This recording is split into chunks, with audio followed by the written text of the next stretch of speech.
சாருடைய எல்லா படங்களும் ரீசெண்டாக வந்த மேபி லாஸ்ட் 10 ஃபிலிம்ஸ் அவர் பண்ண ப்ரீவியஸ் 10 ஃபிலிம்ஸ் எல்லாமே சிங் சவுண்ட் தான் ஐ திங்க். Okay okay. அது sir he prefers that. He prefers that. Okay. An actor comes into his own அப்படின்னு சொல்லுவார். Live sound gives you the scope to perform. நம்ம டப்பிங்னா அது ரொம்ப ஒரு மெக்கானிக்கல் ஆகிடும். நம்ம டப்பிங்கில் நிறைய மாற்றிக்கிட்டு இருப்போம். ஆனால் நடிக்கும்போது நம்ம ஒரு ஃபோக்கஸ்டாக நடிக்கிறோம்ல, இந்த இப்போ ஒரு மூட் க்ரியேட் ஆகி நம்ம நடிக்கும்போது நம்மளுடைய வாய்ஸில் நிறைய அப்ஸ் அண்ட் டவுன்ஸ் இருக்கும். அதெல்லாம் வந்து டப்பிங்கில் வந்து நம்ம ஒரே ஃப்ளாட்டாக சொல்லுவோம், இல்லை ஏற்றி சொல்லுவோம். So an actor comes into his own அவர் சொன்னார் ஆக்சுவலாக. And dubbing is a very painful process.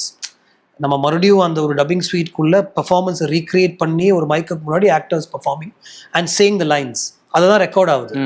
அது யூஸ்வலாக ஒரு படத்துக்கு 20-25 days போகும் எல்லா படத்துடைய டப்பிங்கும். அது ரொம்ப பெயின்ஃபுல்லான ஒரு ப்ராசஸ். ஸோ இதில் எங்களுக்கு அது இல்லவே இல்லை. ஒரு 2 to 3 days கரெக்ஷன்ஸ் மட்டும்தான்.